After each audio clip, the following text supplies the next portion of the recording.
Assalamualaikum warahmatullahi wabarakatuh. Alhamdulillahi ala ihsanihi wa syukru lahu ala taufiqihi wa amtinanihi. Ashhadu an la ilaha illallah ta'ziman li sya'nihi wa ashhadu anna Muhammadan abduhu wa rasuluhu ad-da'i ila ridwanihi. Allahumma salli wa sallim ala nabiyyina Muhammadin wa ala alihi wa sahbihi wa ikhwanihi. Amma ba'd. Allahumma anfa'na bima 'allamtana wa 'allimna ma yanfa'una wa zidna ilma. Jamaah Masjid Muhammad Ramadan rahimani wa rahimakumullah. Pada malam hari ini kita akan kembali melanjutkan pembahasan tentang hadis-hadis yang ada di dalam kitab Umdatul Ahkam yang kita bacakan syarahnya dari kitab Taisirul Alam karya Syekh Abdullah bin Abdurrahman Al-Basam serta kitab Al-Ihkam karya Syekh Dr. Mansur Ibnu Muhammad As-Saqaub hafizahullah ta'ala, yang mana kita bersyukur kepada Allah Subhanahu wa ta'ala yang mana pada malam hari ini kita kembali hadir untuk senantiasa semangat memperbarui keimanan kita dengan saling memperdengarkan ayat-ayat Al-Quran, kemudian hadis-hadis Nabi Sallallahu Alaihi Wasallam, yang apabila kita menjauh dari majelis ilmu akan berkurang pula lah keimanan kita, sehingga dengan kita mendatangi majelis ilmu walaupun sejenak akan menambah kekuatan imanan kita, baik secara jama'ian maupun secara personal.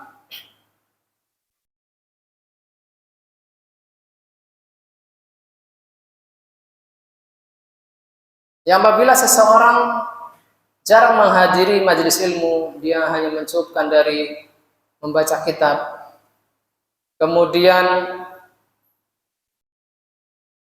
mengambil ilmu dari media-media internet, ya, maka dia tidak akan saling menguatkan antara ikhwah satu yang lainnya. Bukankah orang yang mudah jatuh kepada maksiat adalah orang yang suka bersendirian? Sehingga dengan seringnya, intensnya kita sering berkumpul dalam rangka belajar atau mungkin kegiatan-kegiatan mubah yang lain, maka ini semakin memperkecil kemungkinan kita terjatuh kepada kemaksiatan. Ada satu hadis sebelum kita mulai dalam bahas qasar dalam salat, yang mana Nabi Shallallahu Alaihi Wasallam bersabda, la a'lamanna aqwaman min ummati ya'tuna yaumal qiyamati bihasanatin amsali jabali tihamah bayda. Aku benar-benar tahu ada beberapa kaum dari umatku yang datang pada hari kiamat dengan kebaikan yang sangat banyak, semisal gunung Tihama yang putih. Fayaj'alaha Allahu azza wa jalla haba'an mansura. Tetapi kebaikan-kebaikan tersebut Allah jadikan seperti debu yang berterbangan. Maka Sauban radhiyallahu an bertanya kepada Nabi sallallahu alaihi wasallam, "Ya Rasulullah, sifhum lana." Wahai Rasulullah, sifatkan dia untuk kami. Beritahu kepada kami sifat orang seperti itu yang datang dengan membawa kebaikan yang banyak, tetapi pada hari kiamat kebaikan-kebaikan tersebut seperti debu yang berterbangan. Kemudian Nabi Shallallahu Alaihi Wasallam menjawab, "Ama innahum ikhwanukum wa min jildatikum wa ya'khuduna minal laili kama ta'khudun." Sesungguhnya mereka itu mereka adalah saudara-saudara kalian, masih satu agama. Mereka satu kulit seperti kulit kalian, ya. Jadi seperti orang-orang Islam pada umumnya. Wa yakhuduna minal laili kama ta'khudun. Pada malam hari mereka juga mengambil apa yang kalian ambil seperti salat malam. Walakinnahum aqwam idza khallau bimaharimillah intahakuha. Akan tetapi apabila mereka bersendirian dengan batasan-batasan Allah, mereka menerjang batasan-batasan tersebut. Yang mana dengan hadis ini ada semacam ancaman. Orang yang terlihat soleh di hadapan orang banyak, tetapi ketika bersendirian berbuat maksiat, maka kebaikan-kebaikannya akan lebur, hangus, naudzubillah min dzalik. Maka marilah kita sering hadir di majelis ilmu agar meningkatkan iman-iman kita dan kita terjauh dari maksiat-maksiat dalam keadaan sirriyah atau bersendirian. Pada malam hari ini kita akan membahas lanjutan dari babul jama' fi shalah, yaitu bab qasrus sholati fi safar. Bab meringkas salat di dalam safar. Al-qasru huwa lis-salawati rubaiyah. Meringkas salat adalah khusus pada salat-salat yang 4 rakaat, yaitu zuhur, asar, dan isya. Dan Ibnu Munzir menukil adanya ijma' atau kesepakatan ala annahu la qasara fil maghribi wal fajr. Tidak ada qasar, tidak ada ringkasan untuk salat maghrib dan fajar. Walaysa lahu sababun illa safar, dan tidak ada sebab apapun untuk mengqasar salat melainkan ketika seseorang itu safar. Li'annahu min rukhasihi allati syara'at rahmatan bil musafir. Karena qasar adalah termasuk keringanan yang Allah Subhanahu wa taala syariatkan sebagai rahmat bagi orang-orang yang dalam bepergian. Wa syafaqatan alaihi, dan sebagai bentuk kasih sayang terhadapnya.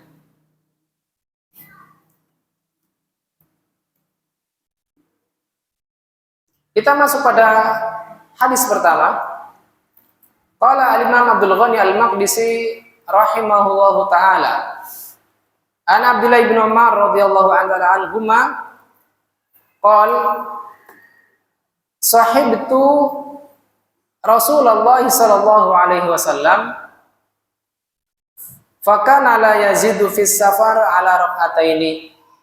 Aku menemani Rasulullah sallallahu alaihi wasallam, yaitu menemani beliau di dalam safar, dan beliau tidak menambah saat safar lebih dari 2 rakaat. Maksudnya menambah pada sholat-sholat yang jumlah rakaatnya adalah 4. Adapun sholat maghrib tetap 3 rakaat. Wa Abu Bakrin wa Umar wa Utsman kadzalik. Begitu pula Abu Bakar, Umar, dan Utsman.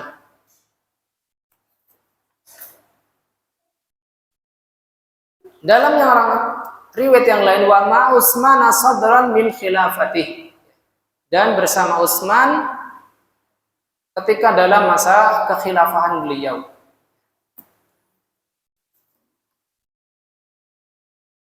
Syekh Abdullah bin Abdurrahman menjelaskan bahwasanya Abdullah bin Umar menyebutkan bahwasanya beliau menemani Nabi Shallallahu Alaihi Wasallam dalam safar beliau. Begitu pula Ibnu Umar pernah menemani Abu Bakar, Umar, dan Utsman dalam safar-safar mereka. Fakana kullun minhum yaqsuru sholata arba'iyata ila rak'ataini. Masing-masing dari mereka meringkas salat yang 4 rakaat menjadi 2 rakaat, wala yazidu alaihima, dan tidak menambah atas yang 2 rakaat tersebut. Ada perbedaan ulama dalam masalah ini, apakah mengqasar salat itu wajib ataukah tidak. Ikhtalafal ulama fil qasr. hal huwa wajib aw rukhsah yustahabbu ityanuha. Ya. Apakah qasar itu adalah azimah? Ya. Hal pertama yang wajib diambil ataukah keringanan? Ya. Kalau rukhsah berarti azimahnya adalah 4 rakaat. Kalau wajib berarti azimahnya 2 rakaat. Paham belum ini? Antara istilah rukhsah dan azimah. Rukhsah adalah keringanan. Kalau lawannya rukhsah adalah azimah. Azimah itu asalnya. Itu istilah-istilah fikih. Fahadzabal a'immatus salasa. Para imam yang 3 yaitu Malik, Syafi'i dan Ahmad berpendapat ya, ila jawazil itmam. Berpendapat atas bolehnya menyempurnakan salat yang 4 rakaat. Wal qasru afdal, dan qasar adalah utama.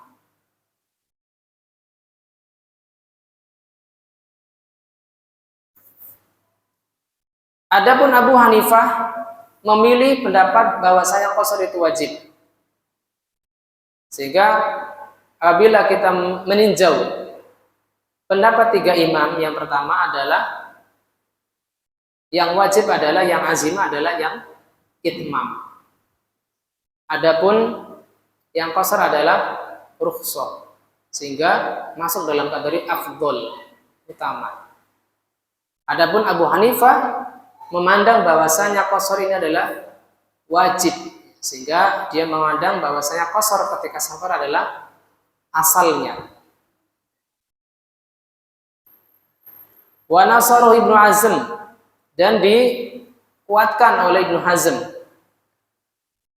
dan dia mengatakan inna faradha al-musafir rakaatan.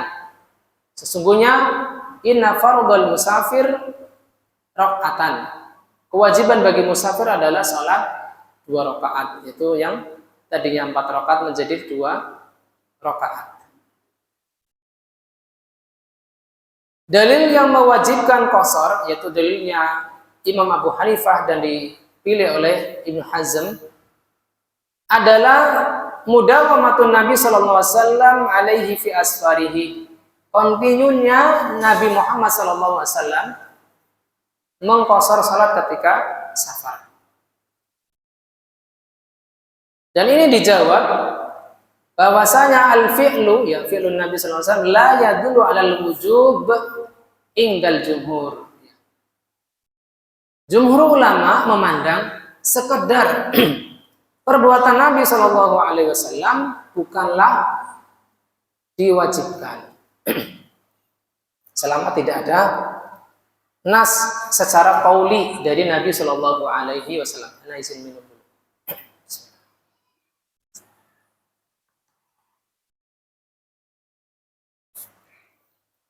Dan ulama yang memilih kesunahan qasar ini juga berdalil dengan hadis Aisyah di dalam Sahihain. Afan, bukan jumhur ulama, tetapi pendapat yang mewajibkan sholat qasar dengan berdalil dengan hadis Aisyah. Kata Aisyah, furidatis sholatu raka'ataini, diwajibkan sholat 2 rakaat. Wa uqirat sholatus safar, dan itu tetap ketika safar.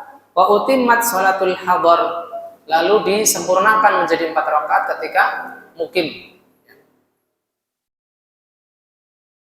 Tetapi dalil ini dijawab oleh pendapat yang menyunahkan, yaitu pendapat jumhur ulama. Yang pertama adalah ahsanuha anna hadza min kalami Aisyah. Yang pertama itu bukan sabda Nabi SAW, furidatis sholatu raka'atain. Kata-kata furidat, diwajibkan, itu adalah pendapatnya Aisyah, bukan sabda Nabi.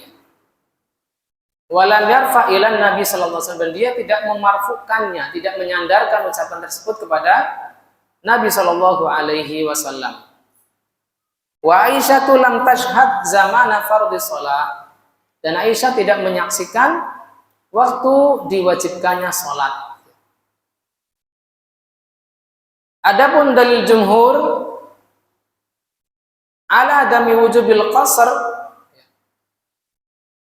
atas tidak wajibnya mengqasar salat adalah firman Allah Ta'ala, falaisa alaikum junah, tidak ada dosa bagi kalian antaqsuru minas salat, tidak ada dosa bagi kalian ketika mengqasar salat, ya tidak masalah.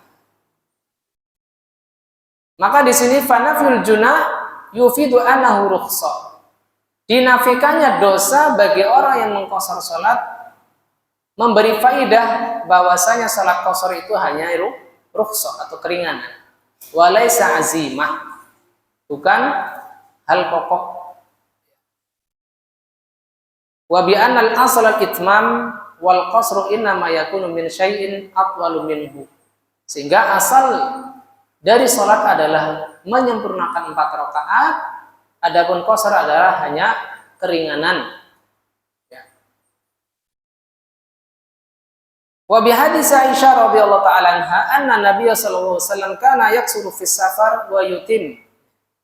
Dan berdasarkan hadis Aisyah yang lain bahwasanya Nabi sallallahu alaihi wasallam pernah meringkas atau mengqasar salat ketika safar dan juga pernah menyempurnakan salat. Wa yuftiru wa yasum. Beliau juga pernah iftar, ya pernah berbuka puasa ketika safar, juga pernah berpuasa. Rawahu Daruqutni wa qala isnaduhu hasan. Di sini riwayat Daruqutni dan beliau mengatakan isnadnya adalah hasan. Jadi tidak dimutlakkan kalau Nabi sallallahu alaihi wasallam ketika safar selalu mengqasar salat. Waqad ujiba an adillatil jumhur bi anal ayah waradat fi qasris sifah fi salatil khauf. Tetapi pendapat yang mewajibkan salat dengan qasar ketika safar, bahwasanya ayat tersebut adalah ketika dalam masa peperangan. Wa bina'al hadis mutakallamun fihi, dan ini hadis Aisyah yang kedua adalah diperbincangkan. Sehingga Syekhul Islam Ibnu Taimiyah rahimahullah taala mengatakan hadza hadisun kadzabun 'alan nabi. Subhanallah, ini bantahan yang sangat keras dari Ibnu Taimiyah pada hadis yang diriwayatkan Imam Ad-Daruqutni tadi. Yang walaupun Imam Daruqutni mengatakan hadisnya adalah hasan.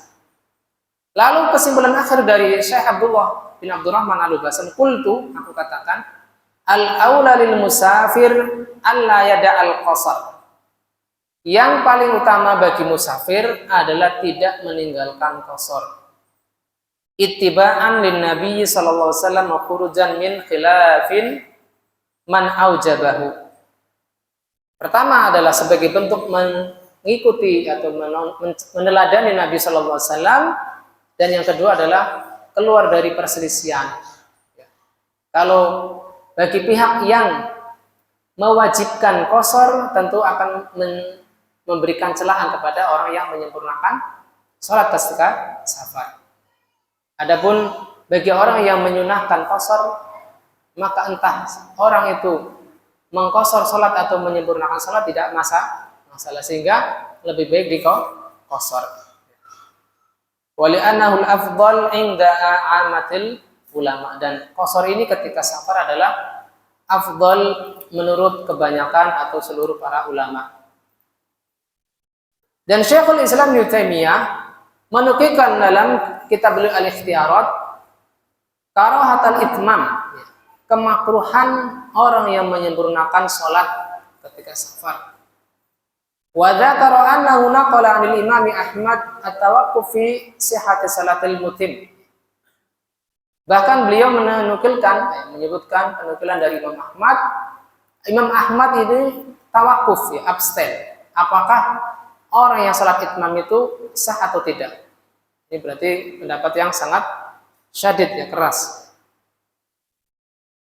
Beliau mengatakan qad ulima bit tawatur anna Nabiyya sallallahu alaihi wasallam inna makana yusalli fi safar raka'ataini. Kadzalika Abu Bakar wa Umar ba'dahu. Wa hadha yadullu ala anna raka'ataini afdal kama alaihi jamaahirul ulama. Ala kulli hal, tentunya hal ini dikembalikan kepada kondisi kita. Apabila memang ketika safar ada kemudahan untuk itmam, ya, menyempurnakan salat, maka tidak masalah. Misalkan kita singgah di sebuah tempat yang di situ ditegakkan salat jamaah, maka kita ikuti imam yang menyempurnakan salat saat itu, tidak masalah. Apabila kita singgahnya agak lama, tetapi apabila kita singgahnya cepat dan buru-buru, maka tidak masalah kita mengqashar sholat. Misal orang yang nuzul di Madinah ketika umroh beberapa hari atau 5 hari atau lebih, mungkin dia tidak masalah mengitmam sholatnya di Masjid Nabawi karena memang tidak tergesa-gesa untuk pindah ke tempat lain. Faidah dari hadis ini, masyru'iyatu qasri sholati rubaiyah fis safar ila raka'ataini, disyariatkan mengqasar salat yang 4 rakaat di dalam safar menjadi 2 rakaat. Yang kedua, annal qasra huwa sunnatun Nabi sallallahu alaihi wasallam, bahwasanya qasar adalah sunnah Nabi sallallahu alaihi wasallam wa sunnatu khulafaihi ar-rasyidin fi asfarihim, dan ini termasuk sunnah para sahabat beliau yang termasuk dalam kategori khulafa ar-rasyidin yang 4.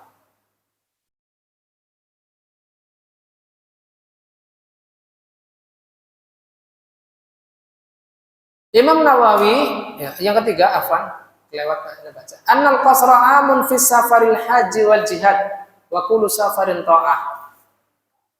Yang ketiga, pelajaran yang dapat kita ambil adalah bahwasanya qasar itu umum, baik ketika haji maupun jihad, dan setiap safar yang ada di dalamnya ketaatan, dalam rangka ketaatan. Tetapi nanti akan dijelaskan bahwasanya Ibnu Taimiyah mengumumkan, ya, memutlakkan semua jenis safar, tidak harus dalam rangka ketaatan, termasuk hal-hal yang mubah, ya, misalkan berdagang dan seterusnya.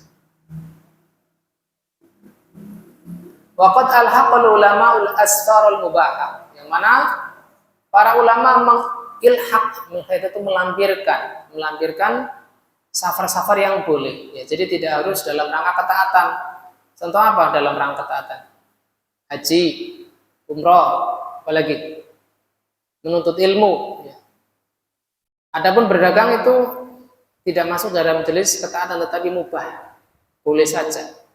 Dia mau berangkat atau tidak berangkat tidak masalah. Liburan itu juga mubah. Al-Imam Nawawi rahimahullah ta'ala mengatakan, dhahabal jumhur ila annahu yajuzul qasru fi kulli safarin mubah. Mayoritas ulama berpendapat boleh mengqasar salat pada setiap safar yang mubah. Wa ba'dhum lam yujiz al-qasra fi safaril maksiyah. Sebagian dari mereka tidak membolehkan qasar dalam safar yang maksiat, ya, safar yang maksiat, ya, contohnya apa? Safar dalam rangka jual beli narkoba mungkin, ya. Anak enggak, ini tasawurnya kurang, ya, kalau safar dalam rangka maksiat. Oh iya, safar dalam rangka pergi ke dukun. Nah, safar dalam rangka tabaruk li'aklil amwat. Safar dalam rangka mencari keberkahan kepada para mayit, para pejalan jenazah, ini juga termasuk safar maksiat. Maka ini tidak dibolehkan oleh sebagian ulama untuk mengqasar sholat. Wasahihu anna rukhsah amatun. Tetapi pendapat yang benar, rukhsah ini berlaku semuanya, hatta dalam rangka maksiat, dalam rangka safar yang maksiat. Ini yang dipilih oleh Syekhul Islam Ibnu Taimiyah. Tapi dalam hal ini kita hendaknya, ya, mawas diri, ya, jangan sampai karena boleh qasar ketika safar maksiat maka saya nggak mau keluar safar untuk maksiat. Ini hendaknya tidak dipilih. Khawatir apa? Terjadi balak ketika safar, ya, ban yang meledak, ya, terguling bisnya, naudzubillah, seperti di Subang. Di Subang bukan maksiat ya, itu mubah insyaallah. Yang keempat, lutful maula bi khalqihi, kasih sayang Allah Subhanahu wa taala terhadap makhluknya. Wa samahatu hadhihi syariah al-Muhammadiyah, luasnya atau toleransinya syariat Nabi Muhammad SAW, yang mana haitsu sahhala ibadatahu ala khalqihi, yang mana Allah Ta'ala mudahkan ibadah untuk para makhluknya. Fa innahu lamma kana safaru madinatul masyaqqah rakhasa lahum fi naqsis shalah.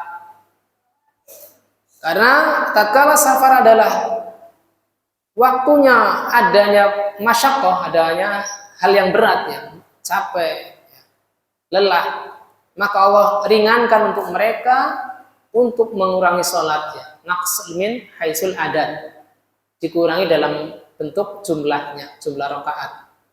Wa idza zadal masyaqqa fi qitalil adu khaffafa anhum ba'da sholati aidan. Ketika masyaqqahnya bertambah, rasa beratnya bertambah, misalkan dengan dalam rangka memerangi musuh, maka semakin diringankan sebagian sholatnya. Semisal sholat khauf, yang mana kaifiahnya banyak. Ada yang sholatnya 1 rakaat bersama imam, 1 rakaatnya sambil berjaga. Ada yang bahkan sholat khaufnya dalam bentuk melihat musuh terus, ya, mengawasi musuh, ya, biar tidak kecolongan, biar tidak teledor ketika musuh menyerang, kita tidak mampu menangkisnya.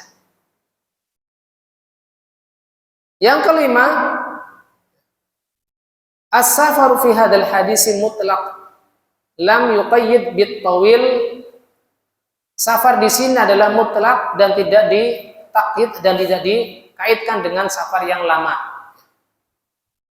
Wal ahsanu an yabqa ala itlaqihi fa yatarakhasu fi kulli ma summiya safara.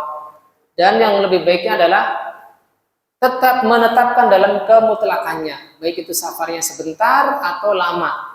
Sebagaimana yang sudah kita bahas pada pekan yang lalu, bahwasanya ada sebagian ulama yang menyaratkan safarnya harus 2 hari 2 malam, sebagaimana safarnya Nabi Shallallahu Alaihi Wasallam, sehingga mereka memperkirakan harus minimal berapa burut? 4 burut, yang kurang lebih adalah 80 kilo.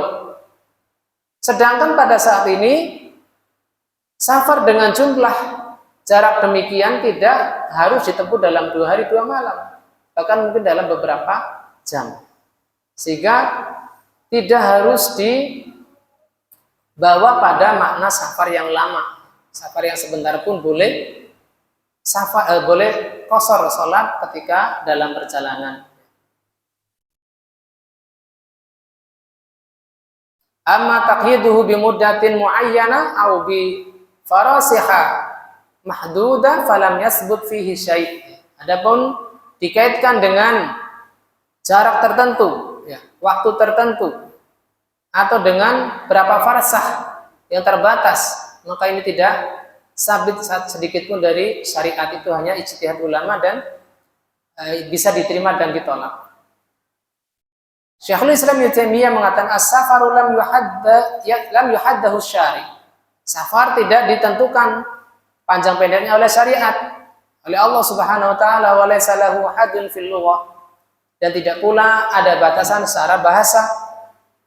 Fayurja'u fihi ila ma ya'rifuhu an-nasu wa yata'aduna. Maka dikembalikan kepada apa yang dikenal masyarakat dan mereka biasa mengenal safar tersebut sesuai dengan kebiasaan mereka. Famaka da'indahum safaran fahuwa safar.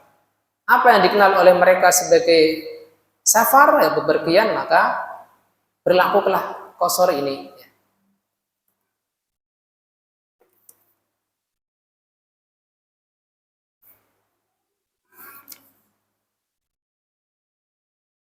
Di sini Syekh Mansur As-Saqaub memberikan syarat, ya, bahwasanya dibolehkan ya qashar ada beberapa syarat yang mana tadi sudah kita sebutkan secara sekilas. Yang pertama adalah an yakuna safar mubahan. Syaratnya adalah safar yang mubah, minimal mubah dan maksimal adalah dalam rangka ketaatan.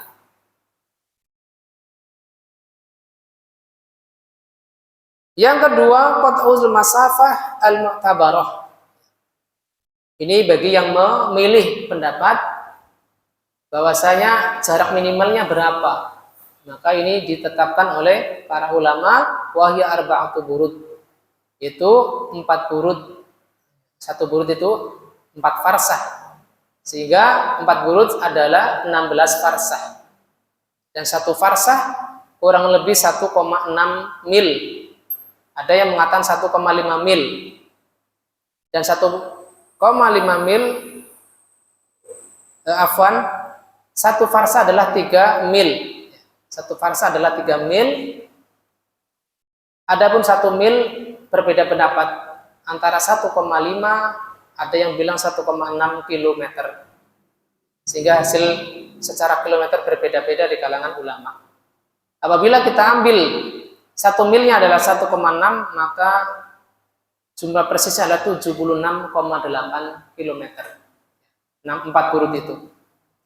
Tetapi apabila kita mengambil keumuman yang dikatakan oleh Syekhul Islam Ibnu Taimiyah, maka tidak ada batasan masafah, ya, tidak ada batasan jarak tertentu.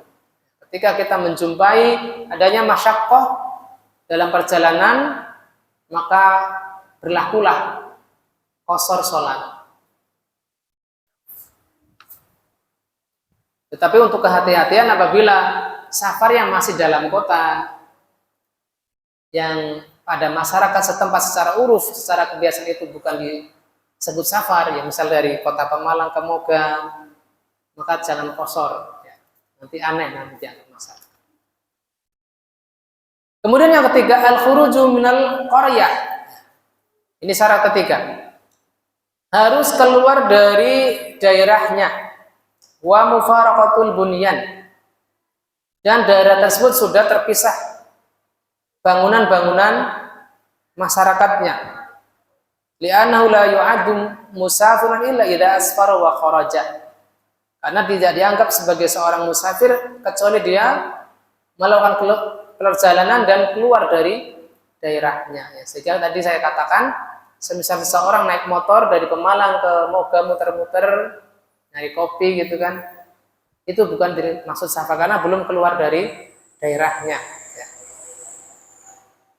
Fa in kana indana qaryatan muttasilatani awit tariqi kulluhu qura fa innal musafir yatarakhas idza kharaja min qaryatihi huwa. Bila kita memiliki 2 qaryah, 2 desa muttasil, ya, tidak ada batasan pawang bahasa kita. Entak-entakan ya ibaratnya tuh. Sawah, tidak ada gedung bangunan rumah. Tersambung ya, rumah-rumahnya, maka dia mengambil rukhsah ketika sudah keluar dari desanya. Misalkan desanya sangat luas daerahnya, misalnya Pemalang, antara Pemalang dengan Pekalongan misalkan tidak terpisah oleh pawang itu, entak-entakan, maka dia boleh mengambil rukhsah ketika sudah dianggap keluar dari daerahnya. Wala ibrata bil qura al-ukhra, dan tidak masalah apabila satu daerah dengan daerah lain tersambung antara bangunannya. Sudah Isya, Pak? Oke, kita tunggu dulu pembahasan selanjutnya setelah mendengar adzan Isya. Sallallahu ala nabiyina Muhammadin wa ala alihi wa sahbihi wasallam.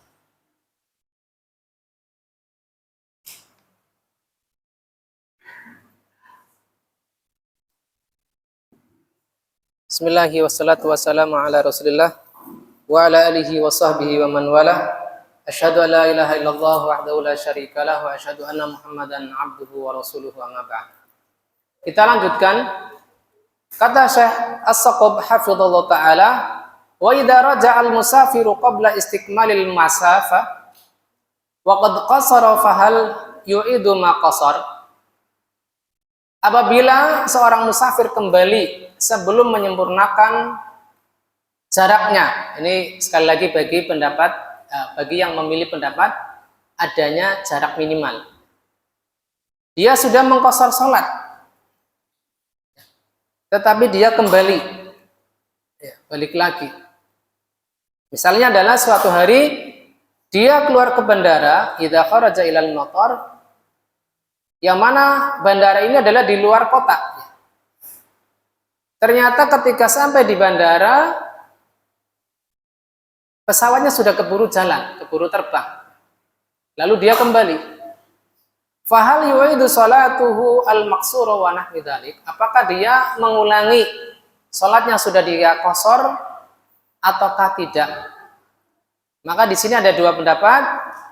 Yang lebih dekat dengan kebenaran adalah annahu la yu'id, maka dia tidak perlu mengulangi salatnya walaupun tidak jadi tidak jadi safar. Li'annahu shallaha bi amrillah, karena dia salat karena menaati perintah Allah Subhanahu wa taala. Wa hiya mu'tabarah. Dan ini dikuatkan oleh Syekh Muhammad bin Shalih Al-Utsaimin rahimahullahu taala. Apabila dia sudah sempat mengqashar salat, yang tadi pada saat dia keluar ke bandara dia sudah mengqashar salat, tetapi ternyata dia membatalkan safarnya, maka tidak perlu mengulangi salat yang sudah dia qashar.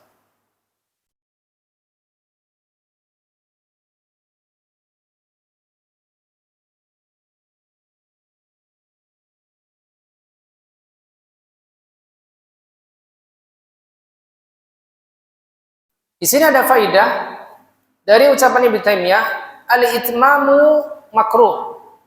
Menyempurnakan salat ketika safar adalah makruh. Li'annahu lam yunqal anna Nabiyya sallallahu alaihi wasallam tarakahu.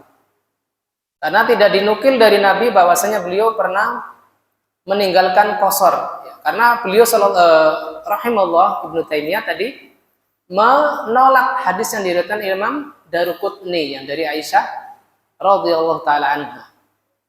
Kata beliau selanjutnya, bal huwal asru fi salatil musafir.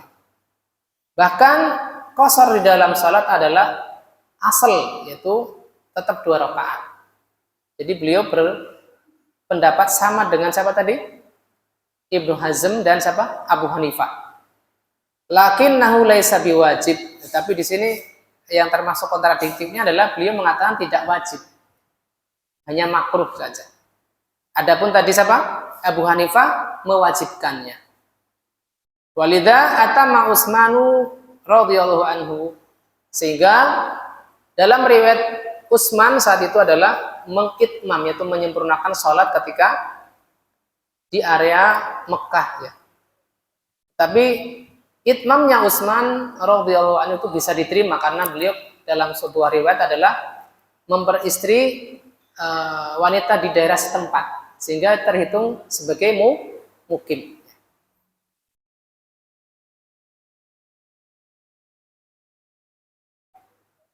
Baik, kita masuk ke bab al-Jum'ah.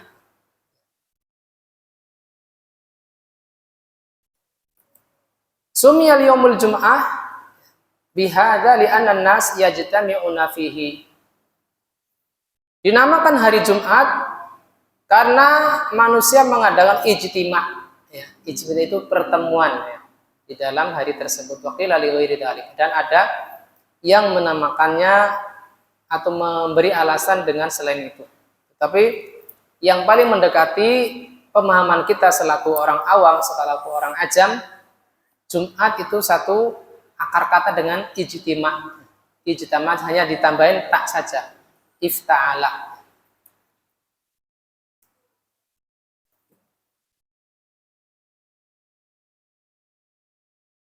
Saya Abdullah memberikan pengantar sebelum beliau membawakan hadis di sini. Cukup panjang beliau katakan.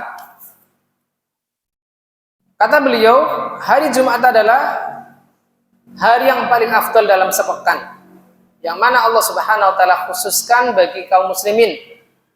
Wa adalla anhu man qablahum minal umam, yang mana pada umat-umat terdahulu mereka tersesat. Yang mana umat Yahudi ya, dikhususkan oleh Allah Ta'ala di hari Sabtu, tetapi mereka melanggar hari Sabtu tersebut. Begitu pula umat Nasrani, Allah khususkan untuk mereka hari Ahad dan seterusnya.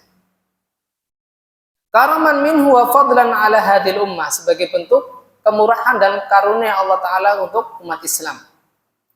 Oleh karena itu, ya, wali hadal yaumi khasais, karena pada hari Jumat terdapat banyak kekhususan berupa ibadah. Yang paling besarnya adalah sholat Jumat. Begitu pula disunahkan untuk membaca dua surat, itu sholat subuh, ketika sholat subuh. Wakada istihbabu qiraati suratai as-sajdah dawal insan. Ini bagi imam yang hafal. Jadi disunahkan untuk membaca surat as-sajdah di rakaat pertama dan surat al-insan, ya, bagi yang pernah haji dan umroh maka insya Allah tahu di sana. Ketika hari Jumat bacaannya adalah dua surat ini. Wa suratil kahfi fi yaumiha, dan disunahkan pula membaca surat al-kahfi pada hari pada hari Jumatnya, yang mana hal ini diperselisihkan karena riwayatnya adalah sahih mauquf ila ashabin Nabi sallallahu alaihi wasallam. Kemudian keutamaan lain, di samping adanya salat Jumat, disunahkannya membaca dua surat ketika fajar, surat As-Sajdah dan Al-Insan. Kemudian yang ketiga adalah surat apa tadi? Al-Kahfi. Yang keempat, wa kasratis salati 'alan nabi, disunahkan untuk memperbanyak salawat Nabi. Yang kelima, wali ightisali wa tatayyub, disunahkan mandi khusus pada hari Jumat dan memakai wewangian. Wala bisa ahsanat thiyab. Kemudian yang ke-6 adalah memakai baju terbaik yang dia mampu. Yang ke berapa tadi? 7 ya. Wa dhahab ilaiha ay ila salatil jumu'ah mubakkiran. Pergi untuk bersegera untuk apa? Bersegera mendatangi salat Jumat mubakkiran. Yang mana di dalamnya ada keutamaan. Orang yang datang pada waktu pertama adalah seperti berkurban dengan unta, yang kedua dengan sapi, pada saat kedua, pada saat ketiga adalah seperti berkurban dengan domba. Kemudian yang keempat adalah seperti berkurban dengan ayam. Dan terakhir adalah seperti telur. Yang mana apabila kita rujuk kepada tafsiran ulama saat itu, ya, ulama klasik, saat itu maksudnya jam-jam setelah subuh sampai datangnya adzan duhur, adzan Jumat, adzan duhur. Ini sehingga apa? Apabila kita ingin memperoleh keutamaan tadi berkurban taqarrub dengan unta itu ya sangat sulit, karena apabila kita hitung dari waktu syuruk ya jarang sekali orang mendatangi salat Jumat di waktu setelah syuruk ya. Apalagi masjidnya baru mau dipel jam 9 pagi gitu kan. Disuruh bubar dulu, mau dipel, mau dibersihin karpetnya. Sehingga minimal ya bisa bertakarub dengan minimal ya ayam ya mungkin jam 11. Jam 11 saja padahal masih sepi.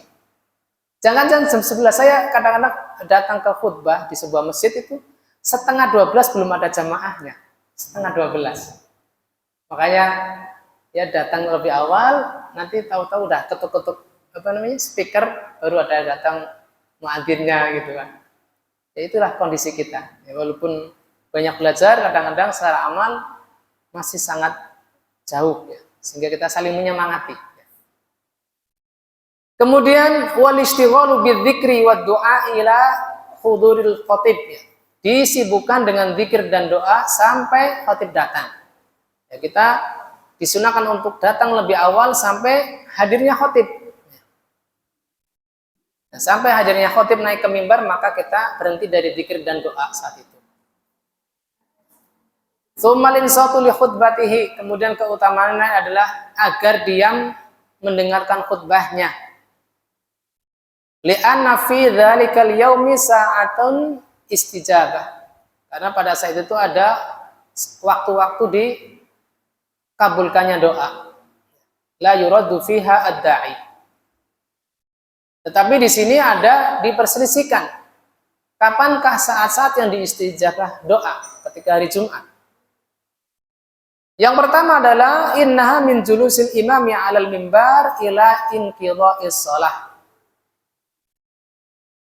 Pendapat pertama, waktu dikabulkannya doa adalah ketika imam itu duduk di mimbar. Padahal di sini duduknya imam atau khatib ketika di mimbar itu 2 kali. Ketika adzan dan ketika istirahat di antara 2 khutbah. Tentunya yang lebih kuat adalah ketika di antara 2 khutbah, dan itu waktunya sebentar sekali. Apabila kita bandingkan antara duduknya imam ketika adzan, karena kita akan disibukkan dengan menjawab adzan. Adapun ketika duduk di antara 2 khutbah, maka itu waktu yang ada kesempatan kita berdoa di situ. Bahkan apabila kita mendengar imam atau khatib berkhutbah, wa astaghfirullah li wa lakum wa lisairil muslimina min kulli dhanbin fastaghfiru. Di situ ada perintah khatib. Beristighfarlah, ya. Fastaghfiruhu innahu huwal ghafurur rahim. Maka kalau kita memahami bahasa Arab, ya, waktu-waktu itu adalah kita gunakan untuk beristighfar ketika khatib duduk. Karena ada anjuran dari khatib agar kita beristighfar. Pendapat kedua, innaha akhiru sa'atin ba'dal 'asr. Yaitu saat-saat akhir, ya, setelah salat asar. Wa hadza qaulu jumhur sahabat wa tabi'in wa ikhtarahu al-Imam Ahmad. Dan ini pendapatnya jumhur ulama dari kalangan para sahabat dan tabi'in, bahwasanya waktu yang utama dikabulkannya doa adalah waktu-waktu setelah asar. Sehingga apabila kita sekali lagi di daerah Saudi, ya, ketika waktu asar adalah waktu-waktu ketika jamaah tidak keluar sampai waktu maghrib, ya. Mereka benar-benar bersungguh-sungguh untuk menggunakan waktu-waktu tersebut untuk berdoa. Dan ini belum menjadi kebiasaan kita. Kita masih sibuk, setelah asar masih keluar kembali untuk beraktivitas. Kama anna lis-salati fihi khasa'is la tujadu fi ghairiha. Sebagaimana dalam salat Jumat ada beberapa khususan, ada beberapa kekhususan yang tidak dijumpai pada salat yang lain. Yang pertama adalah minal ijtima', ada berkumpulnya kaum muslimin. Yang kedua wa ta'kidu ala ityaniha, ditekankan untuk mendatanginya. Yang pertama ada keutamaan berkumpul, yang kedua ditekankan untuk mendatanginya. Yang ketiga wa syartul istiton wal iqamati fi salatiha. Ada syarat yang mendatanginya adalah orang yang mukim, orang yang tidak dalam keadaan safar. Yang keempat, wa taqaddumul khutbataini 'alaiha, didahului oleh 2 khutbah. Dimana dalam salat-salat 5 waktu ini tidak didahului oleh 2 khutbah. Yang kelima, wal jahru fi qiraatiha, disyariatkan untuk dikeraskan bacaan ketika berdiri, surat Al-Fatihah dan surat-surat setelahnya. Dan keutamaan keenam adalah wa tahrimul bai'i wa syira' ba'da nida'i laha, diharamkannya jual beli setelah dikumandangkan adzan pada hari Jumat, yaitu pada adzan keberapa? Adzan kedua, adzan ketika khatib hampir berkhutbah.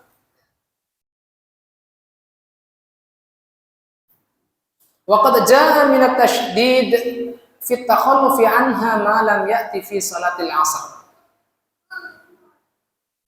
Dan telah datang ya himbauan tegas orang yang tidak menghadiri salat asar pada hari Jumat. Tidak menghadiri salat asar pada hari Jumat. Lidha, oleh karena itu ajma'ul muslimuna annaha fardhu ainin. Oleh karena itu kaum muslimin bersepakat bahwasanya mendatangi salat asar pada saat itu adalah fardhu ain.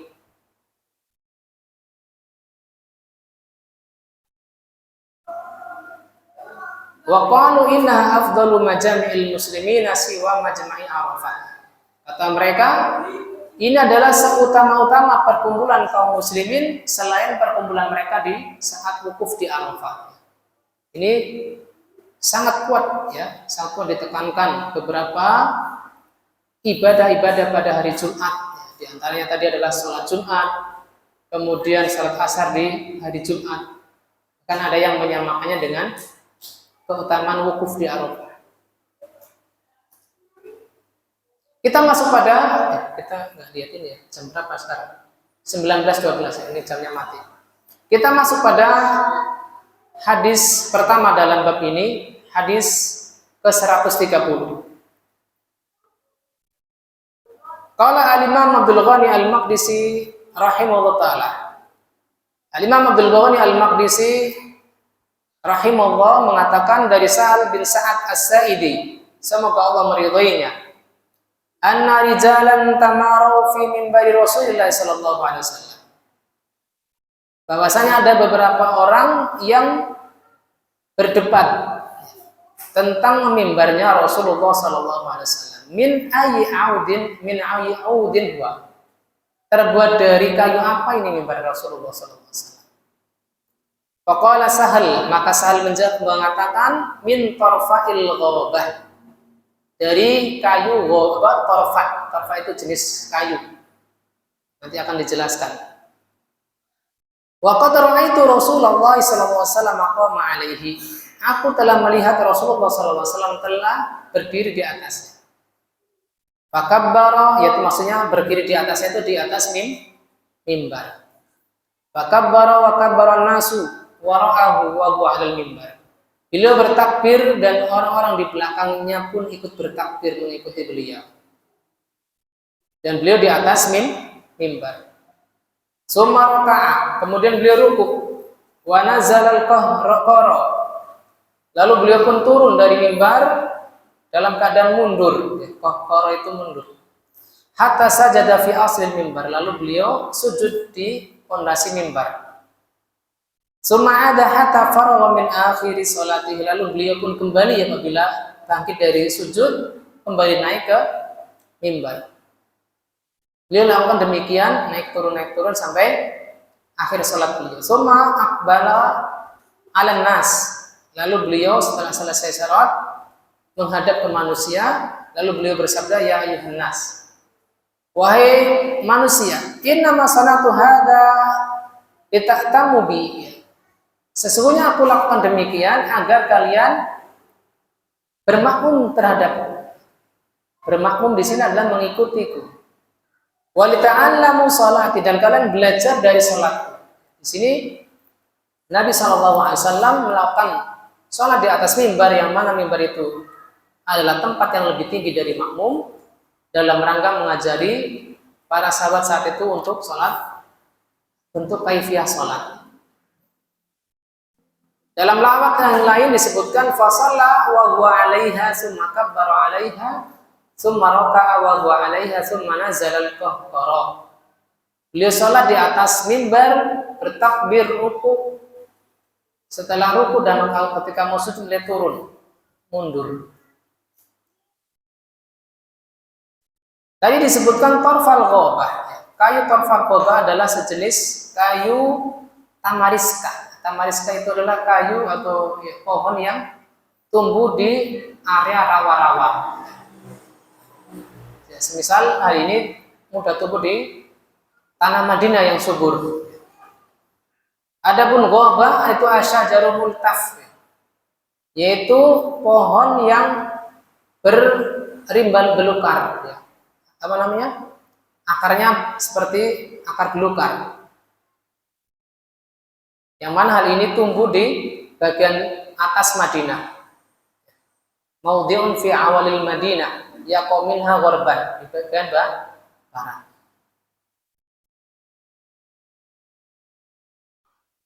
Di sini disebutkan dalam makna global dari hadis ini yang akan Anda terjemahkan secara ringkas agar tidak terlalu panjang, bahwasanya para sahabat ya saling bertanya-tanya, ya, bukan para sahabat di sini, tabahasun nasun adalah para tabiin. Para tabiin ya bertanya-tanya tentang mimbar Rasulullah dari kayu jenis apa. Maka Sahal bin Sa'ad ya, yang mana beliau adalah sahabat Nabi, adalah orang yang paling tahu dengan daripada mereka. Karena beliau adalah sahabat yang paling akhir meninggal di kota Madinah. Maka para tabi'in pun bertanya agar saat itu menjelaskan, agar Sahal akan menjelaskan tentang mimbar Nabi ini. Dan hilanglah kebingungan mereka. Dan beliau menjelaskan secara singkat bahwasanya mimbar Nabi adalah dari jenis kayu torfa. Dan sebagai penguatan atas hal itu adalah bahwasanya beliau pernah menyaksikan Rasulullah SAW sholat di atasnya sebagai bentuk ya bahwasanya diskusi yang bermanfaat adalah berkaitan dengan ibadah, ya, bukan diskusi yang tidak menimbulkan faedah apapun. Wa yahtamilu annahu arada bi ta'limihim kaifiyati sholatin Nabi sallallahu alaihi wasallam ma'annahu lam ya'ti laha dzikrala fil jidal. Padahal hal ini tidak ditanyakan oleh mereka, tidak ditanyakan oleh orang yang bertanya jawab tentang dari apakah mimbar Nabi ini, ya, kayu jenis apa, apakah mahoni, apakah akasia, apakah kayu kurma. Beliau hanya menjawab singkat, lalu setelah itu beliau menjelaskan, ya, Sahal bin Sa'ad ini menjelaskan kaifiyah sholat Nabi di atas mimbar. Arada an yubayyana annahu yanbaghi lahum an yatabahasu wa yatanafasu fi misli hadzal mawadhi' an-nafi'ah. Seakan-akan Sahal ini mengajari mereka, para tabi'in, agar apabila ingin berdiskusi adalah berdiskusi dengan hal-hal yang bertema manfaat. Wala yakunu niqashuhum wajidadum fi ma laysa bihi faidah. Bukanlah nikosnya mereka, perdebatan mereka, jidalnya mereka pada sesuatu yang tidak bermanfaat. Semisal menanyakan dari jenis apakah mimbar Nabi Shallallahu Alaihi Wasallam.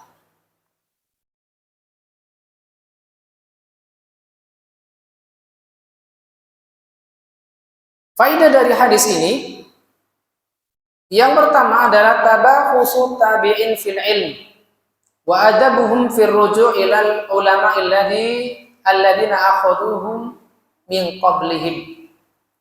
Ya. Diskusinya para tabi'in dalam masalah ilmu, dan sebagai bentuk adab mereka adalah kembali kepada ulama untuk menyelesaikan apa yang mereka perselisihkan. Ulamanya para tabi'in adalah sahabat Nabi. Ini faedah pertama. Yang kedua, jawazu irtifa'il imami 'anil ma'mumin fi sholati lil hajah. Tempat imam itu boleh tinggi, lebih tinggi dari makmum untuk sebuah keperluan. Semisal mengajari kaifiyah sholat. Adapun apabila tidak karena keperluan tertentu, maka ini makruh. Misal tempat imam dibentuk khusus lebih tinggi, 1 jengkal mungkin, tidak ada keperluan khusus untuk itu, maka ini makruh. Tetapi apabila ada keperluan khusus, maka dibolehkan tempat imam lebih tinggi dari makmum. Karena berdasarkan hadis yang diriwayatkan oleh Abi Dawud dari Hudzaifah bin Yaman, bahwasanya Rasulullah SAW bersabda, "Idza amar rajulul qauma fala yaqumanna fi maqami arfa'u min makanatihim." Apabila seorang laki-laki mengimami sebuah kaum, maka janganlah dia berdiri di tempat yang lebih tinggi dari tempat makmumnya. Sehingga apabila tidak ada keperluan khusus, tempat imam hendaknya sejajar atau lebih rendah. Kalau lebih rendah, misalkan imamnya di lantai 1, makmumnya di lantai 2, ini tidak masalah. Tapi apabila imamnya di lantai 2, makmum di lantai 1, maka ini makruh. Berdasarkan hadis ini. Hadis yang diriwayatkan oleh Abu Daud dari sahabat Hudzaifah ibnu Yaman. Idza amar rajulu qauma fala yaqumanna fi maqamin arfa'a min makanihim. Bila seseorang mengimami sebuah kaum, janganlah dia berdiri di tempat yang lebih tinggi dari tempat makmumnya. Yang ketiga, jawazul harakatil yasira lil hajah. Bolehnya gerakan di luar sholat dengan gerakan yang ringan untuk sebuah keperluan. Dan ini tidak membatalkan sholat.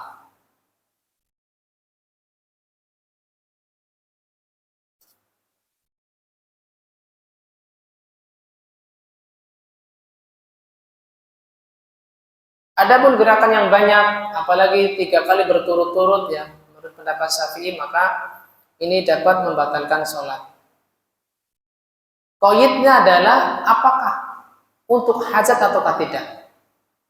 Bila dia bergerak untuk bukan untuk sebuah keperluan, lalu sampai berturut-turut sampai 3 kali, maka batallah sholatnya.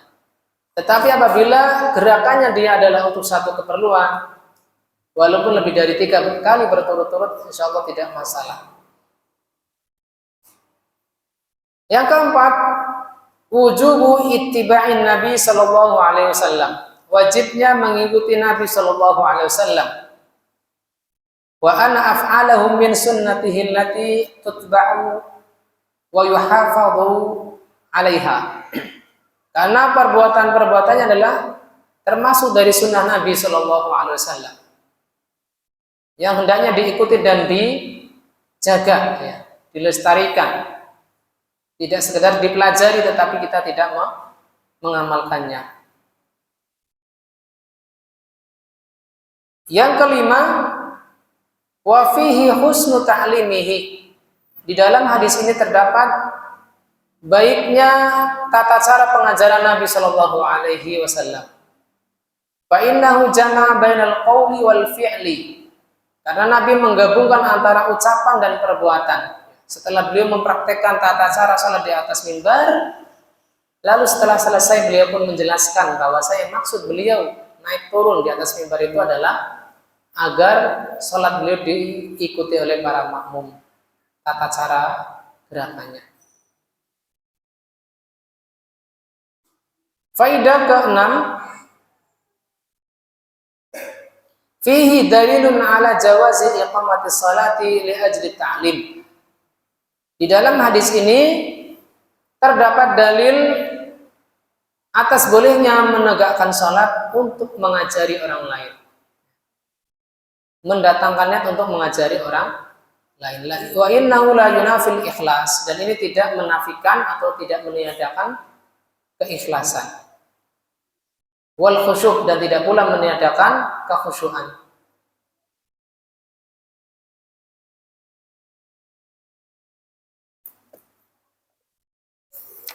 Kaitannya dengan hadis ini dengan judul bab, karena di dalam hadis ini disebutkan mimbar, ya. Yang mana mimbar ini terkait sangat erat kaitannya dengan sholat Jumat, ya, walaupun hal ini tidak disebutkan secara khusus bahwasanya ini adalah sholat Jumat, tetapi disebutkan dalam hadis adalah mimbar Nabi Shallallahu Alaihi Wasallam.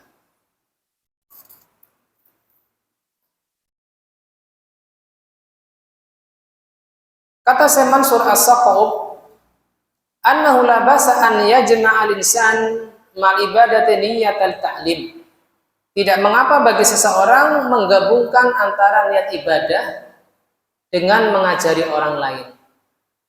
Wa hadza la yu'athir 'ala ta'abbud, dan ini tidak merusak niat ikhlasnya. Bi khilafi ma law qasadahu amran dunyawiyan aw riya'. Berbeda apabila dia meniatkannya untuk urusan duniawi, bukan untuk pengajaran. atau niat riya misalkan. Kemudian pada hadis ini juga terdapat faedah al-khutbah atau alal mimbar. Bahwasanya khutbah itu di atas mimbar, itu maksudnya khutbah Jumat. Wa hadzal mimbar umila lahu sanata sab'in. Bahwasanya mimbarnya Nabi dibuat pada saat tahun ke-7.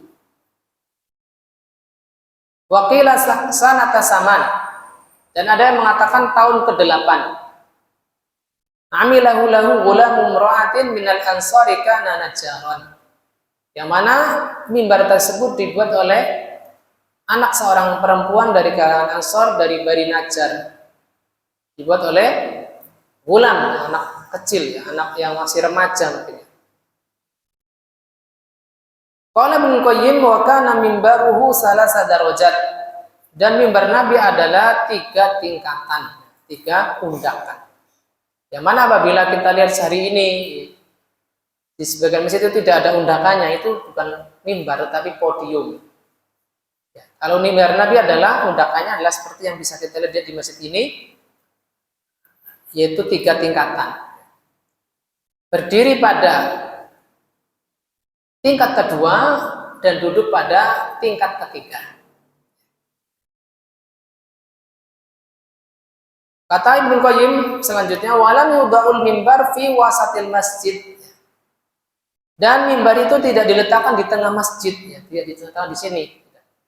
Wa inna mawdi'a fi janibi al-ghurbi qariban minal ha'id. Hanya saja mimbarnya Nabi, yang mimbar saat itu adalah diletakkan di arah barat. Kita bayangkan arah kiblatnya Masjid Nabawi adalah di bagian selatan. Bagian selatan itu arah ke mana? Ke Mekah.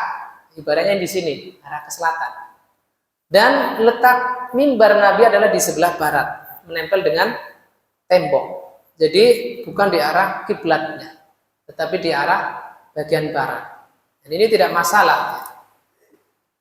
Walaupun saat ini kebanyakan mimbar adalah diletakkan di samping mihrab ya, dekat tempat imam.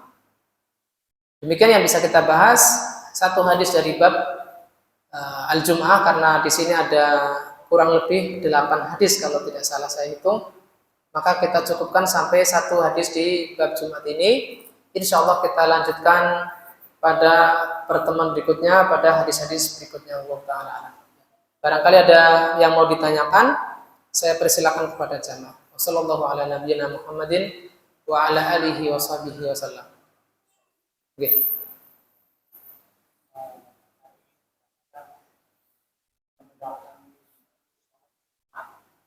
Yang awal Bentar.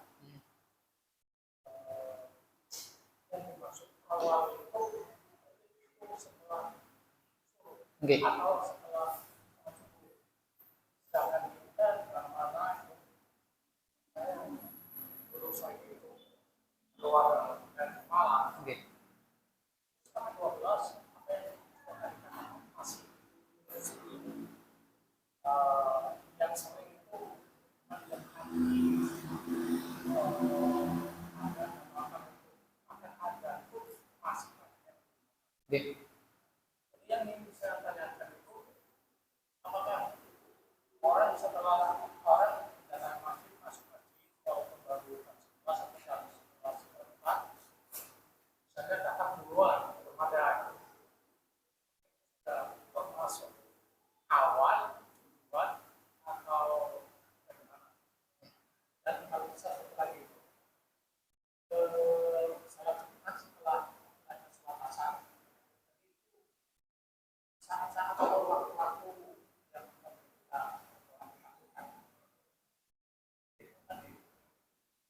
Salat asar pada hari Jumat. Ya, Oke.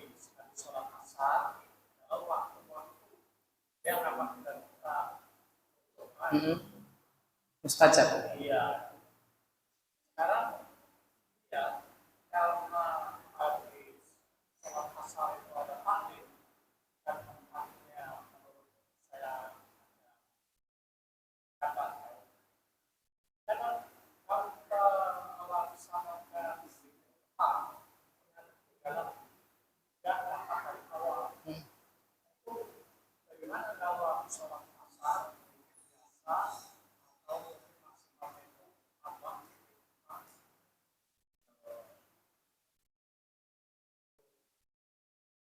walaupun di sana itu jalan bagaimana kata dahulukannya sana atau tetap selesaikan Alif. Oke. Ada pertanyaan yang pertama, apakah keutamaan tadi takorub yang mendatangi sholat itu berdasarkan orang yang pertama kali datang atau waktunya?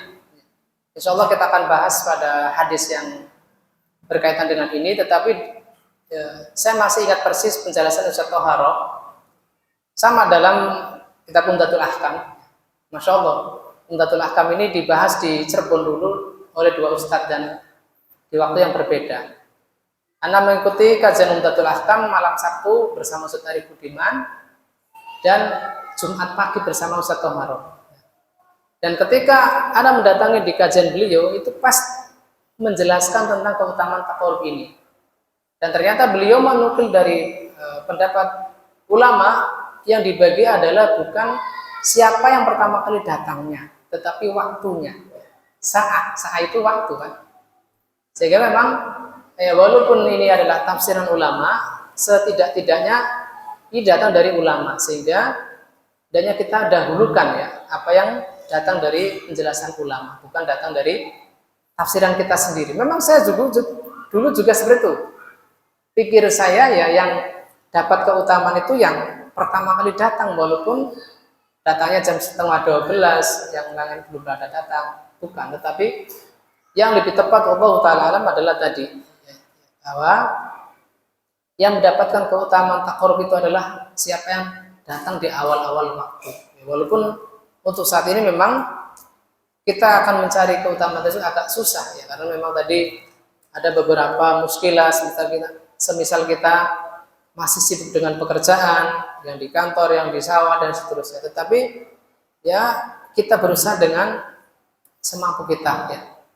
La yukallifullahu nafsan illa usaha. Illa usaha. Fattaqullaha mastata'tum. Bertakwalah kalian ya, semaksimal kalian. Ini yang pertama ya.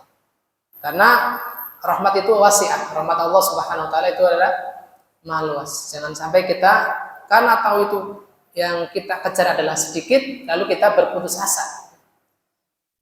Malah yudriku kulluh la yudraku jullu. Apa yang besarnya tidak bisa kita capai, maka yang sedikit pun jangan kita sia-siakan.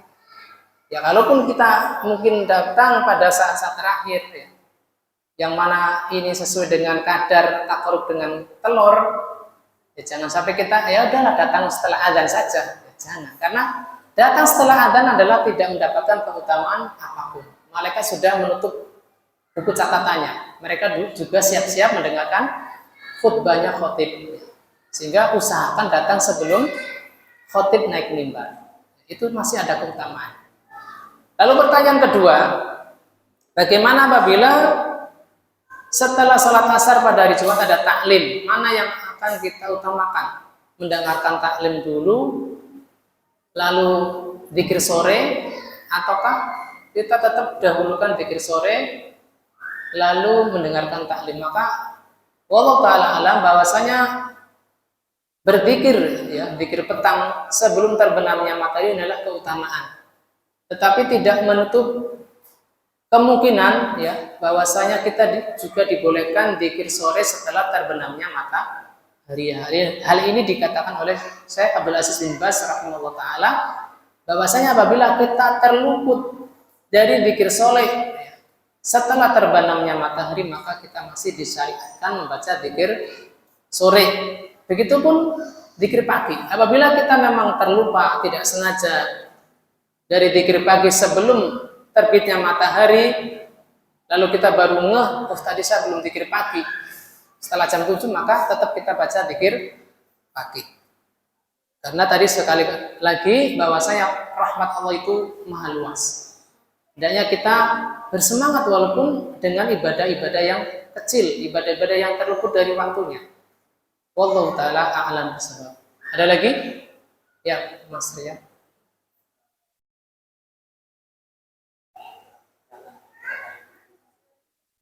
Ribon?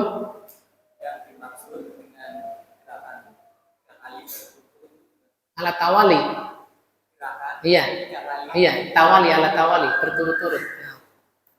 Allah Ta'ala sepemahaman saya gerakan tiga kali berturut-turut adalah sebelum berpindahnya satu rukun ke rukun yang lain. Semisal ketika qiyam berdiri, kita gerak melihat jam satu kali, dua. Sebelum kita ruku maka dihitung berturut-turut satu rukun itu. Berbeda apabila kita sudah berpindah rukun. Kita ruku ya, sudah dihitung dengan gerakan yang baru. Allah Ta'ala a'lam bishawab.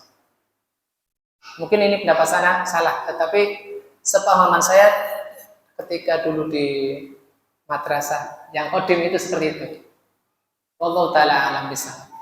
Sehingga apabila kita melakukan gerakan di luar kebutuhan, ya misalnya tadi melirik jam atau apalagi membenarkan kerah baju, mungkin hal-hal yang tidak dibutuhkan, yang apabila kita tinggalkan tidak masalah, maka hendaknya ditinggalkan ketika sholat. Wallahu ta'ala. Ada lagi? Sampun? Oke, Pak.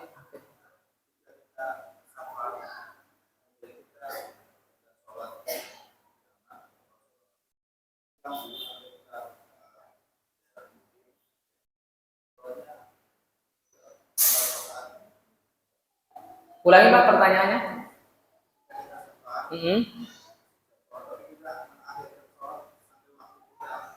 Di rumah, apakah tetap qashar atau tidak?